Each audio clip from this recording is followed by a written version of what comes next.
Hi, welcome to another Sandwiching in History tour. I'm Ashley Sides, and today we're at a very special place that holds a lot of fond childhood memories for many women in our state. It's the historic Camp Ouachita Girl Scout Camp on the bluffs overlooking scenic Lake Sylvia in Perry County. Now, the Girl Scouts haven't used the camp in over 40 years. It's been through periods of neglect and changes of management, but it's under new management by the Arkansas State Park System, and its future is very bright. So please join me now as we explore the history of this National Register Historic District. The Girl Scouts were founded in 1912 in Georgia by Juliet Gordon Low. The organization spread rapidly throughout the country as troops were formed in other states in the following years. The Girl Scouts came to Arkansas in 1927, but at first they had to take turns camping at Camp Ouachita, a Boy Scout camp in Saline County, and they were only permitted one camping session each summer, so they searched for a location for a camp of their own. In 1936, Little Rock Area Girl Scout Council President Sue Worthen Ogden obtained a permit from the U.S. Forest Service to establish a camp in the Ouachita National Forest. There was a spot near Thornburg in Perry County where Narrow Creek tumbled through a deep rocky ravine known as the Narrows, and the Forest Service had been toying with the idea of building a dam to create a lake in the valley behind it. If constructed, the dam would create the ideal conditions that Mrs. Ogden had been looking for. The Girl Scouts' interest in a camp justified the investment in building the dam, so both projects went forward together. It was the Great Depression, and President Roosevelt's New Deal had established work relief programs to put unemployed people to work while investing in public infrastructure. Between 1936 and 37, the Civilian Conservation Corps, or CCC, constructed the Narrow Creek Dam and cleared the future lake site for the U.S. Forest Service. The lake was full by June of 1937. The Forest Service would go on to operate a public campsite and swimming area on the south side known as the Lake Sylvia Recreation Area and Campground. Meanwhile, on the north side of Lake Sylvia, the Works Progress Administration, or WPA, was working on the Camp Ouachita Girl Scout Camp. They built it in stages between 1936 and 1940. The Girl Scout Council hired the Little Rock architectural firm Thompson, Sanders, and Ginocchio to design the buildings, with Frank Ginocchio as the project architect. Following guidelines from the National Parks and the Forest Service to adapt buildings to their local environment, using native building materials and a simple style, he designed the camp buildings in the WPA's favored rustic style.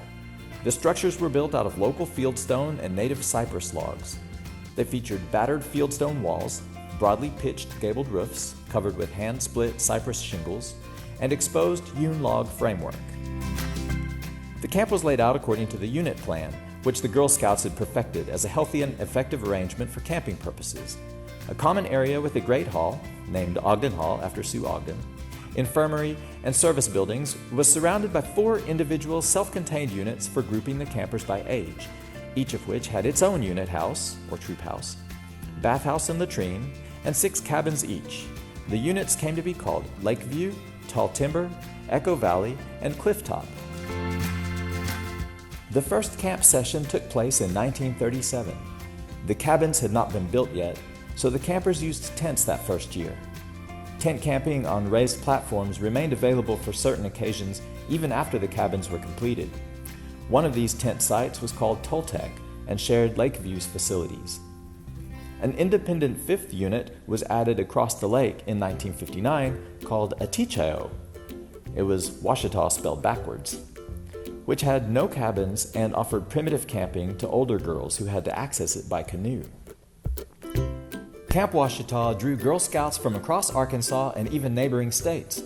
There were 2-week camp sessions, 1-week sessions, and even weekend camps. Activities varied by age and skill level, with each unit hosting a different age group and interest focus. Some units emphasized water activities, like canoeing and sailing. Others honed backpacking and campcraft skills, while still others taught life-saving skills or trained future camp counselors. The base for each group's activities was their unit house, where they might have nature talks, duty assignments, called capers, arts and crafts, rainy day games, receiving mail from home, or gathering around the fireplace on a chilly evening. There was no electricity in the camp until 1950, and then it just served the Great Hall, infirmary, ice house, and caretaker's residence. Campers got around in the dark by candle, torch, or flashlight. Girls were paired up and went everywhere by the buddy system, whether to the unit house, the bathhouse, the waterfront, or their cabin for the night. Bathhouses included a long wash basin, latrine, and showers, which were cold as the water came straight from the lake. Laundry had to be done the old-fashioned way, with a washpan and water heated over a fire.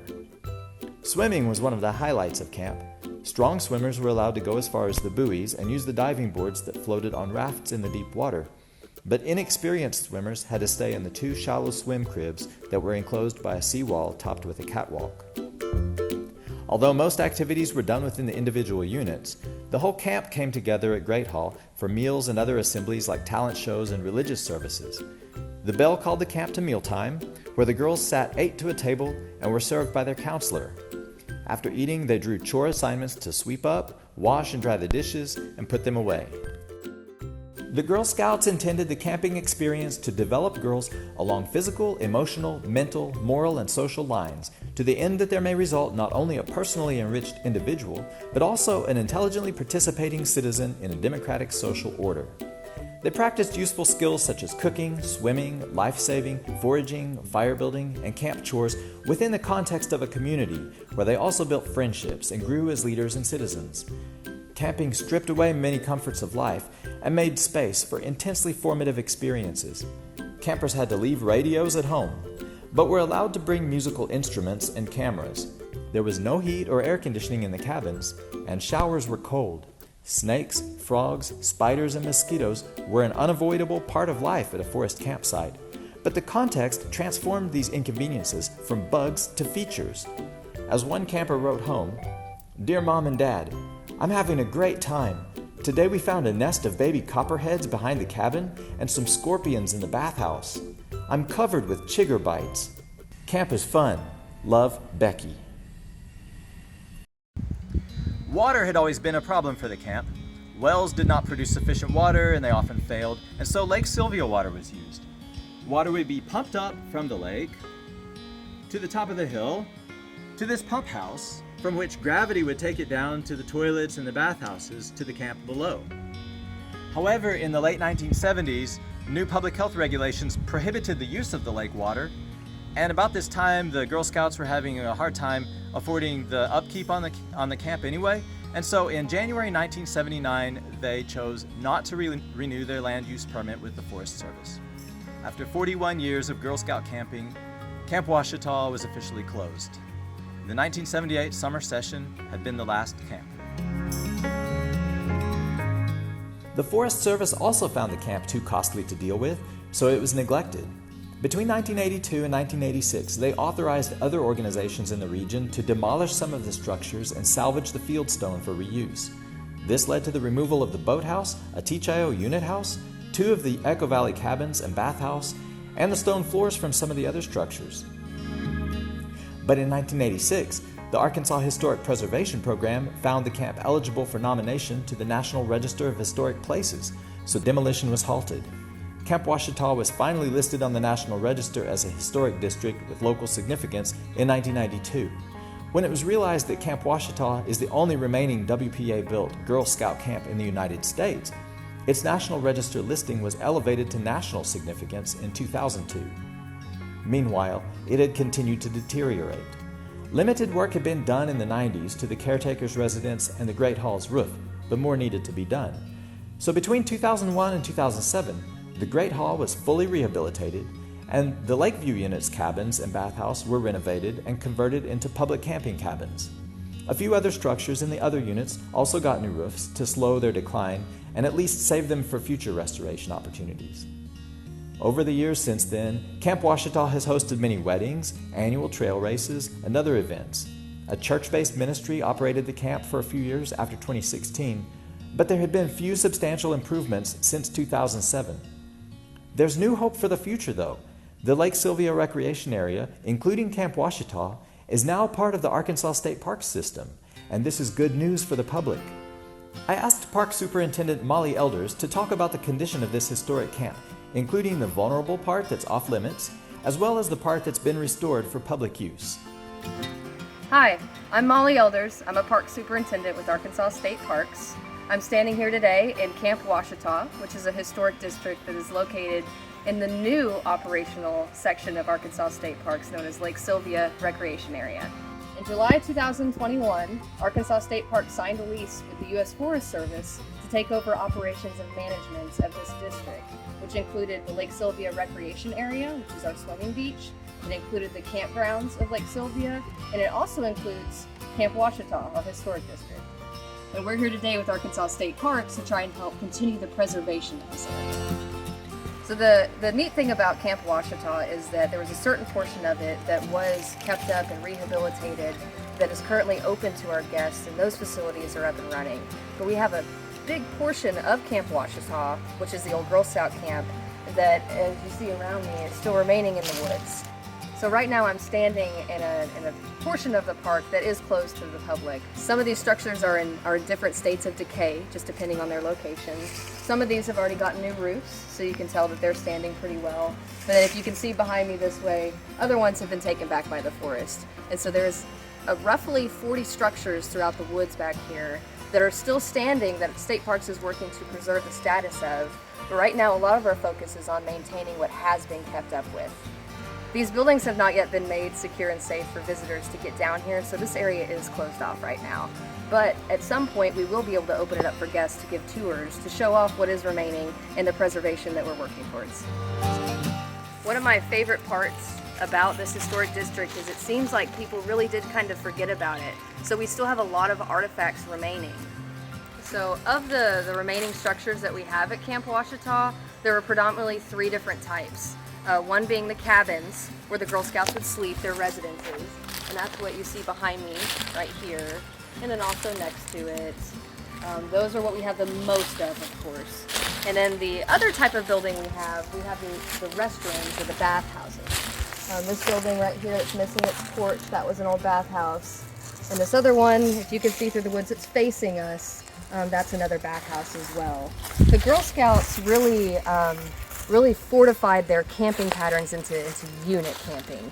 And so that meant that each unit slept different age girls and had their own accommodations to them. And so we had cabins in one unit, we had a bathhouse in one unit, and we had the last remaining structure, a troop house, which from where we're standing, it's kind of difficult to see one of them.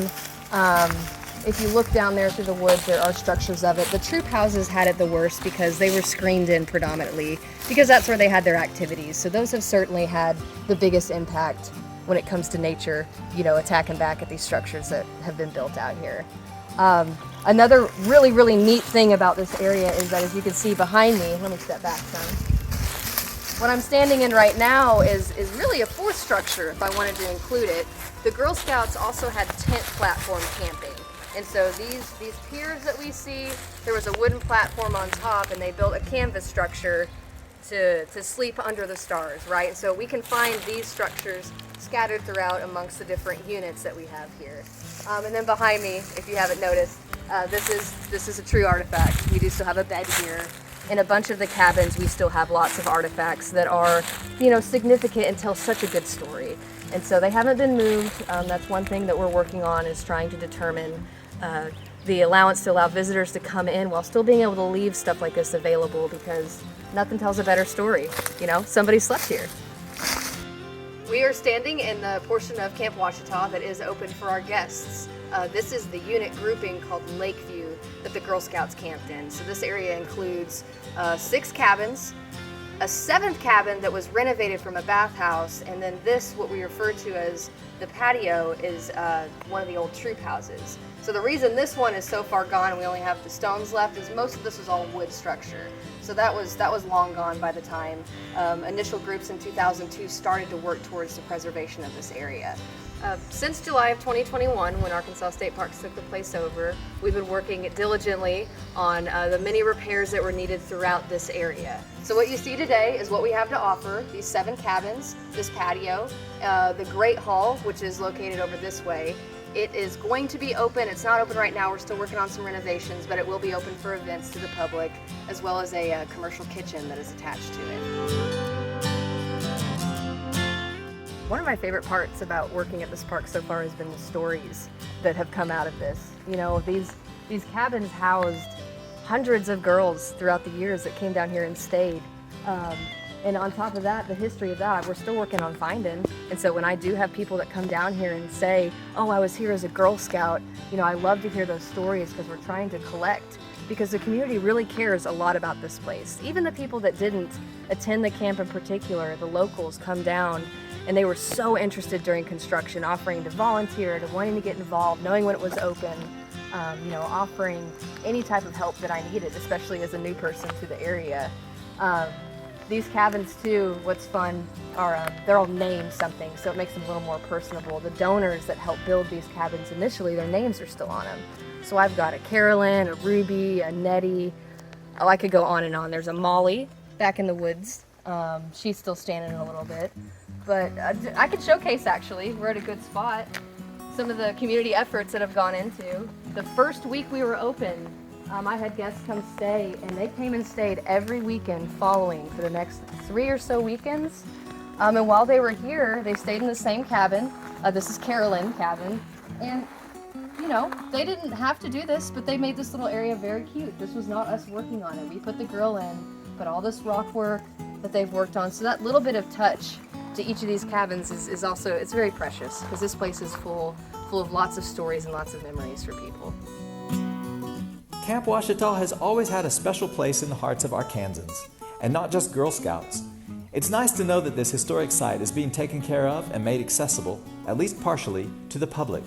There are 7 cabins available to rent now, maybe more someday, and even if some of the amenities are still a work in progress, the same beautiful lake and scenic Ouachita National Forest trails that enchanted generations of Girl Scouts are always right outside the cabin doorstep, ready for visitors to come make their own memories. You can even bring your radio. Next month, we're presenting our first ever tour in Montgomery County. We'll take you down to see a couple of historic general stores in Pine Ridge that achieved national fame for decades as the fictional setting for a popular radio program. It's the Huddleston Store and McKenzie Store, better known as the Lum and Abner Jotham Down Store and Museum. We'll see you then. For more information about the Arkansas Historic Preservation Program, please visit arkansaspreservation.com.